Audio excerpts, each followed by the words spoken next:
Hi friends, this is ओम और इस lecture में हम लोग हमारा गॉस डाइवर्जेंस थ्योरम पढ़ रहे होंगे। इससे पहले मैंने सरफेस इंटीग्रल, वॉल्यूम इंटीग्रल एक वीडियो के अंदर एक बढ़िया सा क्वेश्चन लेके एक वीडियो के अंदर समझा दिया अच्छे से। तो उसको मिस कर गए हो तो डिस्क्रिप्शन में प्लेलिस्ट है वेक्टर कैलकुलस का, तो उसको जाकर देख लो पहले। और मैं एडवाइस करूंगा कि इस चैप्टर में सब कुछ स्टार्टिंग से देखना, ठीक है। ऐसा नहीं कि बीच में से कोई वीडियो देख लिया, वरना अगर स्टार्टिंग से देखोगे तो आगे बिल्कुल समझ में नहीं आएगा। बहुत ही आसान है ये theorem, Gauss theorem, green theorem, Stokes theorem, बहुत ही आसान है। आसान तब है जब आप स्टार्टिंग से देख रहे हो, ठीक है। अब हम बात करते हैं हमारे गॉस डाइवर्जेंस थ्योरम की। तो Gauss divergence theorems, relation between surface and volume integral, ठीक है। कुछ नहीं होता गॉस डाइवर्जेंस थ्योरम, जो सरफेस और वॉल्यूम इंटीग्रल का रिलेशन होता है उसको हम गॉस डाइवर्जेंस थ्योरम बोलते हैं। और सरफेस और वॉल्यूम इंटीग्रल इससे पहले के ही 2 लेक्चर में मैंने अच्छे से समझा दिया, ठीक है। और सरफेस और रिलेशन बिटवीन सरफेस और वॉल्यूम इंटीग्रल, ये तो फेवरेट क्वेश्चन होते हैं एग्जामिनर के, ठीक है। तो आपको पूछ देगा तो आपको सिंपली ये फॉर्मूला वहाँ पे लिखना होता है। 1-2 नंबर में आपको अगर पूछ दिया तो आपको पता होना चाहिए कि रिलेशन क्या होता है, सिंपली इसको याद कर लेना। सरफेस इंटीग्रल आपको याद है, वॉल्यूम इंटीग्रल याद है, थोड़ा मोड़ा सिमिलरिटीज़ है, तो बस आपको याद करने में उससे आसानी पड़ जाएगी। अब जैसे double integral s f vector n cap d s, इस तरह से ही हमारा सरफेस इंटीग्रल होता था।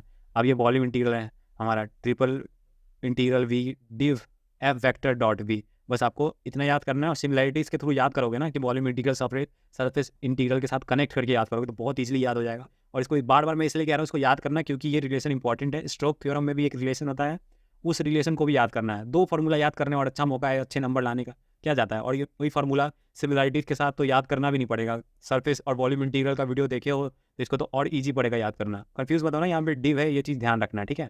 हमने जो पढ़ा था उसमें एफ वेक्टर डॉट वी था, इसमें डिव है, थोड़ा सा चेंज है, तो इस चीज़ का आप लोग ध्यान रखना। बाकी हम लोग न्यूमेरिकल के साथ इस टॉपिक को अच्छे से समझ जाएंगे। तो इस न्यूमेरिकल को करते हैं इसके अंदर। ये न्यूमेरिकल है हमारा, from Gauss divergence theorem find double integral s f vector dot n cap d s, जिसमें हमें एफ वेक्टर दे रखा है, is taken in the region bounded by x square plus y square equal to 4, z equal to 0 और Z equal to 3, ठीक है। हमें ये सारे वैल्यूज दे रखे हैं और इसके थ्रू हमें इसका निकालना है वैल्यू, ठीक है। तो हम जानते हैं कि हमारा इसका वैल्यू इसके इक्वल होता है, ठीक है। तो अभी मैं लिख के अगर आप लोग को समझाऊँ तो समझ में आएगा ज़्यादा, ठीक है। सॉल्यूशन स्टार्ट करते हैं, देखना भी सॉल्यूट करो, लास्ट तक पहुँचोगे पूरा कॉन्सेप्ट क्लियर हो जाएगा, ठीक है। स्टार्टिंग में आप लोग बिल्कुल भी आप लोगों को जज नहीं करना है, एंड में पहुँचने के बाद मेरा गारंटी है अब तक आपने जो भी वीडियो देखा होगा एंड तक आपको समझ में आ ही गया होगा, ठीक है। तो गॉस डाइवर्जेंस इस तरह से लिखना आपको बाई गॉस। एग्जाम में अगर आप लिख रहे हो तो फार्मूला लिखने से पहले ये सब लाइन लिखा करना। इससे क्या होगा ना, इससे आपका सॉल्यूशन थोड़ा ज़्यादा लंबा लगेगा। ये बाई गॉस डाइवर्जेंस थ्योरम, ये सब मैं वीडियो में लिख के आपका टाइम क्यों बर्बाद करता हूँ, ये सब लिखता हूँ ताकि आप लोग को याद रहे कि हाँ हमें ये सब लिखना है। इससे सॉल्यूशन थोड़ा लंबा होता है, तो उसमें 1-2 नंबर स्टेप मार्किंग होती है। जितना ज़्यादा लंबा सॉल्यूशन आगे बढ़ेगा 1-2 नंबर मिल जाता है अच्छे से। अब एक लाइन में बस ये फार्मूला लिख दोगे तो 1 मिलेगा, इस तरह से एक्स्ट्रा बहुत सारी चीज़ें होती है, वो सब लिखोगे तो अच्छा खासा 4-5 लाइन का सॉल्यूशन बन जाएगा, तो 2 नंबर तो मिल ही जाएंगे। चाहे आंसर आपका गलत ही क्यों ना आए, बस स्टेप के मार्क्स तो मिल ही जाते हैं। कभी कभी हो जाती है गलती, मिस्टेक से आंसर गलत आ जाता है। बाकी आप लोग प्रैक्टिस कर लेना थोड़ा सा, मैं न्यूमेरिकल जो करा रहा हूँ खुद से एक बार करके देख लेना, तो उससे क्या होगा ना, आपके मिस्टेक होने के चांसेस कम होंगे। ये डी फैक्टर है और यहाँ पे डी भी है, ठीक है। ये हमारा फार्मूला है और इस फार्मूला के थ्रू हम लोग कैलकुलेट करेंगे, ठीक है। इस वैल्यू को हमें कैलकुलेट करना है, तो इस वैल्यू को कैलकुलेट करेंगे यहाँ पे। अब देखो सरफेस इंटीग्रल लगाएंगे तो आपको पता है सरफेस इंटीग्रल का लेक्चर अगर आप लोगों ने देखा है तो आपको पता है एन कैप डायरेक्शंस देखने होते हैं, क्या क्या नहीं, मतलब कितनी मेहनत करनी पड़ती है। अभी इसके थ्रू देखो कितना आसानी से हमारा आंसर आएगा।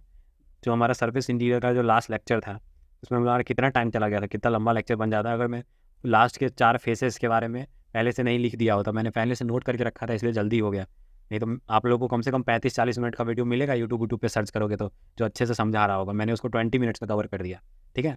अब देखो डिव वी का मतलब, अब डिव एफ का मतलब हम सब जानते हैं, स्टार्टिंग के लेक्चर में मैंने अच्छे से डिव पढ़ा दिया था क्योंकि मुझे पता था ये काम आएगा। तो इसका मतलब होता है आपको ग्रेडियंट डॉट एफ वेक्टर, ठीक है। और ग्रेडियंट का मतलब हमें ग्रेडियंट लिखा है तो हम उसको देखते ही direct del upon del X, फिर plus J del upon del Y और फिर plus K del upon del Z note कर देंगे, ठीक है। जैसे ही मुझे ऐसा ग्रेडियंट दिख जाए तो ऐसा कर देंगे। और इसके आगे क्या है, इसके आगे हमें एफ वेक्टर है। एफ वेक्टर हमें क्वेश्चन में दे रखा है, यहाँ देखो, तो ये हमें 4x आई कैप दे रखा है, फिर माइनस 2y स्क्वायर जे कैप दे रखा है, और लास्ट में क्या है प्लस जेड स्क्वायर के कैप दे रखा है, ठीक है। तो इसका इसका आपको क्या करना है, ग्रेडियंट निकालना है।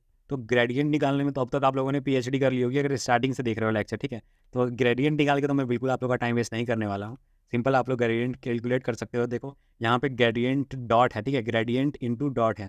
एक होता है सिंपल ग्रेडियंट का, फर्स्ट लेक्चर मैंने बताया था कि किसी फंक्शन का ग्रेडियंट निकालना होता है, उसमें डॉट नहीं होता है कि एफ का जैसे निकालना है, ठीक है। और उसमें जो वैल्यूज़ होती है ना उसमें कोई आई कैप जे कैप डायरेक्शन नहीं होता है, तो उसमें हम डायरेक्ट क्या करते हैं एक्स के रिस्पेक्ट में पूरे को डिफ्रेंशिएट करते हैं पार्शियली, फिर वाई के रिस्पेक्ट में पूरे को। लेकिन यहाँ पे डॉट है, ये चीज़ नोटिस करना आप लोग, अगर डिव है तो यहाँ पे डॉट होता है, और डॉट का एक प्रॉपर्टी होता है आई कैप के साथ ही जा सकता है, जे कैप के साथ ही, और के कैप के साथ ही। तो आई कैप एक्स के रिस्पेक्ट में पार्शियली डिफरेंट सिर्फ 4x होगा, 4x का डिफ्रेंशिएशन 4, जैसे -2y है तो वाई स्क्वायर का डिफ्रेंशिएशन क्या होता है, ये 2 आगे आ जाएगा तो 4 और फिर y। तो देख रहे हो कितना आसान हो जाता है, डिफ एफ निकालना कितना आसान है, मतलब ग्रेडियंट निकालने से भी ज़्यादा आसान है, क्योंकि डॉट की वजह से क्या है, आई को आई कैप के साथ ही रखेंगे, जे को जे कैप के साथ ही, और के को के कैप के साथ ही। ठीक है, अब हम आते हैं हमारे इंटीग्रल पे, तो integral s f vector dot n cap, और यहाँ डी एस आ गया, और यहाँ पे क्या है मेरा इंटीग्रल भी है ना, तो यहाँ से हम इंटीग्रल लिख देंगे, इसका वैल्यू हम फाइंड आउट कर रहे हैं, और हमें पता है कि एन कैप वगैरह लगा के वैल्यू फाइंड आउट करना कितना लंबा सॉल्यूशन हो जाएगा, हमें पता है कि इसमें हम 3-4 पन्ने पढ़ जाएगा, इतना लंबा हो जाएगा सॉल्यूशन, तो हम इसके थ्रू इसका वैल्यू फाइंड आउट कर देंगे, जो हमारा डिफ एफ है, मतलब वॉल्यूम इंटीग्रल के थ्रू हम सरफेस इंटीग्रल को ईजिली फाइंड आउट कर रहे हैं यहाँ पे। तो अब यहाँ पे ये समझना ये है कि हम इसमें लिमिट डालना है हमें, ठीक है। अब लिमिट डालना है तो देखो एक्स का लिमिट, वाई का लिमिट, जेड का लिमिट, ठीक है। तो हमें यहाँ पे जेड का लिमिट तो बहुत सिंपल है, ईजी है, क्लियरली दिख रहा है, तो 0 to 3 हम डाल देंगे, 0 to 3 हम लिख दिए। अब लिखने के बाद जेड का तो बदल गया, अब वाई की बारी, तो वाई का हमें क्या है नहीं दे रखा, लेकिन हमें एक इक्वेशन दे रखा है, तो इससे हम वाई पता लगाना है, तो इस एक्स स्क्वायर को दूसरी तरफ भेज दोगे तो यहाँ क्या आ जाएगा 4 - एक्स स्क्वायर, और इस वाई को एक तरफ रखिए, 2 को दूसरी तरफ भेजोगे तो वहाँ रूट हो, यहाँ स्क्वायर है तो दूसरी तरफ जाके क्या हो जाएगा, रूट हो जाएगा। तो क्या तुम्हारा वाई का वैल्यू रूट, किसी भी का रूट करते हो तो बाहर प्लस माइनस आता है ना, तो माइनस वाला तो ऑब्वियसली नीचे होगा, जो स्टार्ट होगा माइनस से और यहाँ एंड होगा √4 - एक्स स्क्वायर से, ठीक है। तो ये तुम्हारा इक्वेशन से के थ्रू तुम्हारा y का 2 वैल्यू आ गया, जिसमें माइनस वाला नीचे आएगा ऑब्वियसली, क्योंकि कम वाला वैल्यू नीचे होता है, ज़्यादा वैल्यू तो माइनस वाला नीचे आ गया, प्लस वाला ऊपर। अब x की बात करें, अब x का हमको लिमिट लिखना है, तो x का लिमिट लिखने के लिए बहुत सिंपल है। देखो हम सब जानते हैं कि सर्कल का इक्वेशन क्या होता है, x square plus y square और फिर प्लस आर स्क्वायर, ये सर्कल का हमारा जनरल इक्वेशन होता है, जिसमें आर हमारा रेडियस होता है, और यहाँ हमें इक्वेशन में आर की जगह 4 दे रखा है, 4 मतलब 2 का स्क्वायर है, ठीक है। 4 मतलब 2 का स्क्वायर मतलब 2 रेडियस है, तो ये 2 रेडियस, ये 2 रेडियस, समझ गए आप लोग। और यहाँ पे समझने वाली चीज़ ये है कि रेडियस 2 है, तो मुझे ये बताओ ये 0 होगा, और रेडियस 2 है तो यहाँ वाला पॉइंट एक्स में क्या होगा, 0, ये 0 है, और यहाँ पे अगर आएंगे तो यहाँ -2 होगा, ठीक है। तो ये -2 से चल करके 2 तक जा रहा है, यही एक्स है, तो यहाँ पे -2 से चल के 2 तक जा रहा है, सिंपली इसको हम यहाँ पे लिख दिए, और इसको मैं थोड़ा अलग कलर कर देता हूँ ताकि ये सॉल्यूशन से थोड़ा अलग लगे। हाँ, तो ये सॉल्यूशन से अलग लग रहा है अब, तो हमें अब लिमिट पता चल चुका है, और वॉल्यूम इंटीग्रल का अगर लेक्चर देखे हो तो इसको तो बहुत ही आसानी से हम लोग इंटीग्रेट करेंगे, देखना, ठीक है। तो अब यहाँ हम इक्वेशन लिख देते हैं 4 - 4y, और ये क्या है +2z, और इसके साथ क्या आ जाएगा। अब वॉल्यूम इंटीग्रल में हम सब जानते हैं dv का मतलब क्या होता है, मतलब वॉल्यूम होता है, तो वॉल्यूम क्या होगा dxy, ये dx dy और dz, ठीक है। ये 3 हो गया dv का मतलब। अब यहाँ पे हम लिख दिए, अब हम क्या करेंगे, सबसे आगे क्या है, सबसे आगे z है, मतलब z को लेके पहले हम इसको पार्शियली डिफरेंशिएट करेंगे, मतलब पार्शियली क्या, सॉरी, इंटीग्रेट करेंगे। यहाँ पे z को लेके अभी पार्शियली वाला इक्वेशन को ज़्यादा सॉल्व कर लिया ना, इसलिए मेरा ममर कर जा रहा है, डिफरेंशिएशन की मतलब डिफरेंशिएशन की जगह हम पार्शियल डिफरेंशिएशन बोल दे रहे हैं, ठीक है। तो समझ लो यहाँ पे हम dz कर रहे हैं, इंटीग्रल फर्स्ट इंटीग्रल लेंगे, क्योंकि ये z का लिमिट सबसे आगे है, मैंने आपको बताया था, जो इंटीग्रल सबसे इक्वेशन के पास हो उसको पकड़ो, और उसको z का वैल्यू है, मतलब हम dz को लेके सॉल्व करेंगे, ठीक है। तो चलो z के रिस्पेक्ट में को डिफ्रेंशिएट करोगे तो 4 का डिफ्रेंशिएशन क्या, इंटीग्रेट करोगे तो 4 का इंटीग्रेशन क्या आ जाएगा z, और फिर -4y तो कांस्टेंट है, तो इसका भी इंटीग्रेशन z, और यहाँ पे +2 है, तो ये z का इंटीग्रेशन क्या हो जाएगा, z²/2, ठीक है। तो ये वैल्यू आएगा हमारे पास, तो इसको मैं सिंपली यहाँ लिख देता हूँ 4 - 4y प्लस 4z, जो वैल्यू आया हुआ लिख रहा हूँ, 4z - 4yz, और फिर यहाँ पे क्या आ गया था +2z²/2, यही आया था इंटीग्रेट करने के बाद। मैं गलती से, अगर मेरा से डिफ्रेंशिएशन निकल जाएगा तो मुझे माफ़ कर देना, आप लोग यहाँ दिख रहा है ना आपको स्क्रीन पे कि मैं इंटीग्रेशन बोल रहा हूँ, ठीक है। मैंने आज लगभग 10 से ज़्यादा वीडियो शूट कर लिए हैं, ठीक है, तो मेरा दिमाग अभी वाइब्रेट हो रहा है, अगर मिस्टेक हो जाए तो आप लोग को यहाँ पे दिख रहा है मैं इंटीग्रेट कर रहा हूँ, ठीक है। तो इसलिए आप लोग बिल्कुल टेंशन मत लेना, बाकी मैं यहाँ सॉल्व कर रहा हूँ। तो ये हो गया। अब इसके बाद हम यहाँ पे, मेरा dz का काम खत्म हो गया ना, इसका लिमिट क्या है 0 से 3, तो बच गया क्या, हमारा dx बच गया और dy बच गया। अब यहाँ पे जो इंटीग्रल है वो क्या है, वो इंटीग्रल है -4y x स्क्वायर, और यहाँ पे क्या है 4 - x स्क्वायर यहाँ पे है, और इसके बाद मेरा वैल्यू है यहाँ पे -2 और यहाँ पे 2। अब इसको हम पुट करेंगे। अब देखो इस वैल्यू को तो पुट कर लेंगे, कोई दिक्कत नहीं है, उसको बहुत आसान है। लेकिन अब ये क्या है, ये y का वैल्यू है, इसका मतलब अब हम dy को सॉल्व करेंगे, dy के रिस्पेक्ट में हम इंटीग्रेट करेंगे, ठीक है। तो इसको भैया हम पहले हम इस वैल्यू को पुट कर देते हैं, जो हमारा वैल्यू आएगा। 3 पुट करोगे, सब में 0 पुट करने से तो वैसे भी ये पूरा टर्म 0 हो जाएगा, तो बस 3 पुट करना है। तो यहाँ 3 पुट करोगे तो 3 पुट करके तुम्हारा ये 12 बन जाएगा, 4 3 जा। और यहाँ पे तुम 3 पुट करोगे तो z में 3 पुट करो तो यहाँ 12y बन जाएगा, तो -12y। और z की जगह यहाँ 2 से 2 कैंसिल, यहाँ 3 पुट करोगे तो 3 का स्क्वायर 9, यहाँ +9 आ गया। अब हमें क्या करना है, इसको dx और dy यहाँ लिख देंगे। और यहाँ पे क्या, अब dy के रिस्पेक्ट में हमें इंटीग्रेट करना है। पहले अब dy को लिख देते हैं ना, क्योंकि अब dy के रिस्पेक्ट में करना है।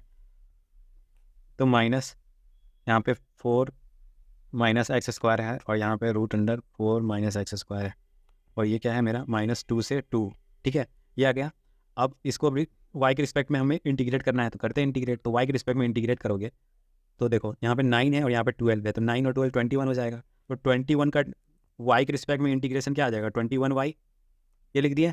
और उसके बाद यहाँ पे आ जाता है मेरा, अब 12y है, इसको डिफ्रेंशिएट करेंगे तो क्या आएगा, 12 -12 तो कांस्टेंट है, और y का इंटीग्रेशन y² 2, और ये 2 6 टाइम्स कट जाएगा, तो हम यहाँ पे क्या आ जाएगा 6y²। तो हम सिंपली यहाँ पे 6y² लिख सकते हैं, लिख दिए। अब लिखने के बाद यहाँ पे लिमिट आ जाएगा -4 -x², और यहाँ पे √4 -x², ये आ गया। अब ये आ गया। अब इंटीग्रल -2 से 2, ये इक्वल टू में है, ये इक्वल टू में है, ये हमारा अब ये आ गया। अब इसको बताओ, अब ये तुमने को इस ये जो वैल्यू है इसको अब तुम सिंपली पुट कर सकते हो। पहले ऊपर वाले को y में पुट करो, फिर माइनस नीचे वाले को। तो चलो इसको पुट करते हैं। तो यहाँ पे मेरा -2 से 2 है, और यहाँ पे अगर ध्यान से देखोगे तो यहाँ पे तुम्हारा 21, पहले हम पॉजिटिव वाले को पुट कर रहे हैं, तो यहाँ पे आ जाएगा मेरा अब 21। तो यहाँ पे क्या आ जाएगा, 21 को मैंने बाहर कॉमन लिया है, तो 4 -x², और यहाँ पे प्लस √4 -x, ठीक है। तो यहाँ पे इसको ऐसे लिख दिया। ये चीज़ समझे कि नहीं तुम लोग, क्या किया हम, जैसे पहले हम y में इसको पुट किया, ठीक है, इसको भी इसमें भी पुट करेंगे, वो ठीक है, लेकिन इसके आगे का टर्म क्या होगा, इसके आगे का टर्म माइनस होगा, तो माइनस होगा आगे का टर्म। तो ये चीज़ यहाँ पे समझो कि माइनस होगा, तो फिर इस माइनस वाले को पुट करेंगे y के अंदर, तो यहाँ पे क्या आ जाएगा -21, और ये √4x, तो ये माइनस माइनस प्लस, तो 21 के साथ 2 बार ये मल्टीप्लाई होगा ना, तो इस वजह से 21 को कॉमन ले लिया। तो अगर आप लोग को कन्फ्यूजन है तो आप लोग अपने तरीके से करना कि इसको इस तरह से लिखना है, या मैं काम करता हूँ ना, सिंपली लिख दूँ क्या, फिर आप लोगों को कन्फ्यूजन होगा। चलो सिंपल, अब तक जैसे करते आ रहे वैसे ही करते हैं। तो y की जगह हम क्या पुट कर देंगे, रूट। मैं नहीं चाहता कि अभी आपको इतने अच्छे से सब कुछ समझाऊँ, आप लोग बिल्कुल कन्फ्यूज़ हो। तो यहाँ पे ये लिख दिया, और अभी बाद में दिखेगा आपको ये स्टेप, मैंने आगे का स्टेप लिख दिया, एक स्टेप स्किप करके, और वो सेम चीज़ अभी आ जाएगा देखना।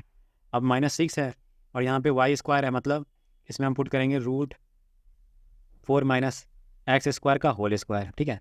अब आते हैं माइनस पे, ऊपर वाला लिमिट डाल देने के बाद एक माइनस लगाते हैं, अब फिर नीचे वाला लिमिट पुट करते हैं। तो नीचे वाला लिमिट पुट करोगे तो -√4 -x² है, तो इसमें पुट करोगे तो क्या आ जाएगा, -21 √4 -x², तो माइनस माइनस प्लस, और 21 √4 -x², ये आ गया। अब इसके बाद आगे का स्टेप देखो, इसको जब y² में पुट करोगे तो ये वैल्यू तो तुम्हारा y² इसको पॉजिटिव बना देगा, स्क्वायर होने की वजह से, तो पॉजिटिव बना देगा, तो यहाँ पे एक निगेटिव तो आएगा, और यहाँ पे हम अपना वैल्यू लिख सकते हैं 6, ये आ जाएगा तुम्हारा √4 -x² का होल स्क्वायर, ठीक है, ये आ गया। और ये चीज़ को लिख दिया, इस चीज़ को। और यहाँ पे हमें ये समझना है कि इसके अंदर स्क्वायर के अंदर एक माइनस ऑलरेडी है। अब चलो कॉमन लेते हैं, ठीक है। अब कॉमन लेंगे तो क्या वैल्यू मिलेगा तुमको, यहाँ -2 है और यहाँ 2 है, ठीक है। 21 को कॉमन ले लिए तुम, और यहाँ आ गया √4 -x² प्लस √ क्या आ जाएगा 4 -x²। कॉमन लेते ही ये पहला और ये तीसरा टर्म में से ये 21 कॉमन आ जाएगा, और इसमें से -6 कॉमन आ जाएगा, तो -6 को कॉमन लेंगे तो यहाँ पे बनेगा, इसका स्क्वायर करोगे तो तुम्हारा बन जाएगा,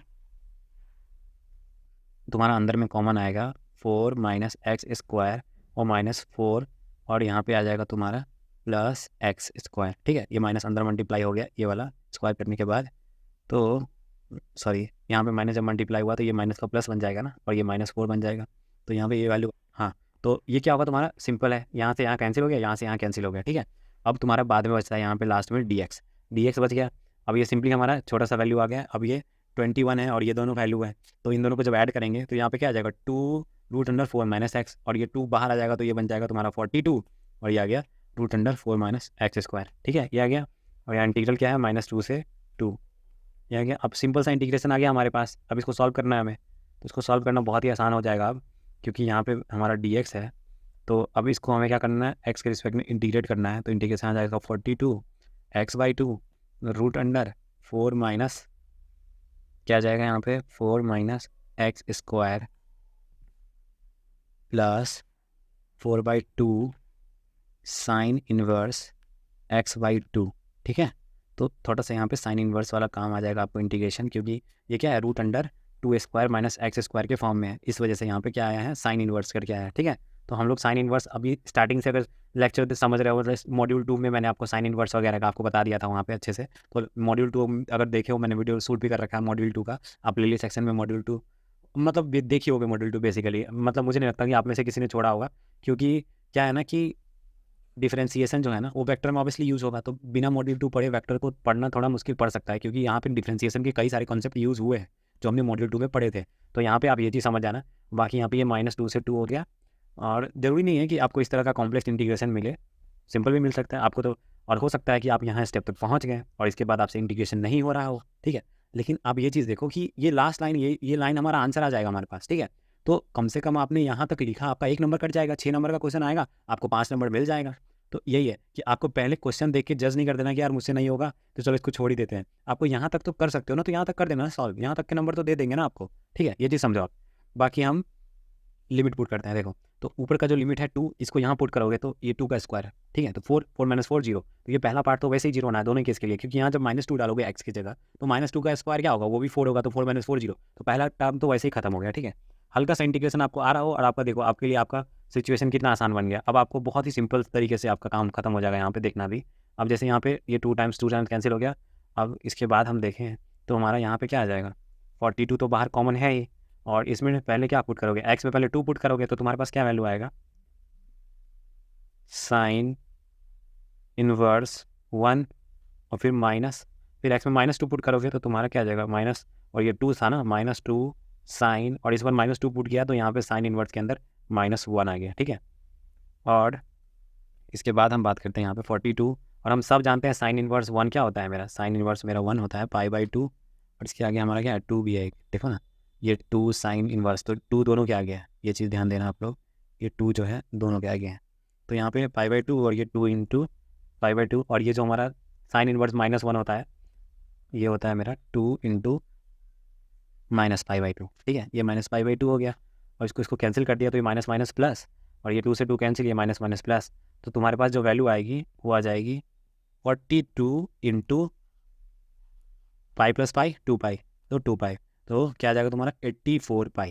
ठीक है, तो फाइनली तुम्हारा ये आंसर आ गया, तुम्हारा Gauss divergence theorem. I hope कि मैंने आप लोगों को अच्छे से समझा दिया होगा। ये चीज़ अच्छे से समझ गए हो तो वीडियो को लाइक करना, और आज के लिए इतना ही। Thank you.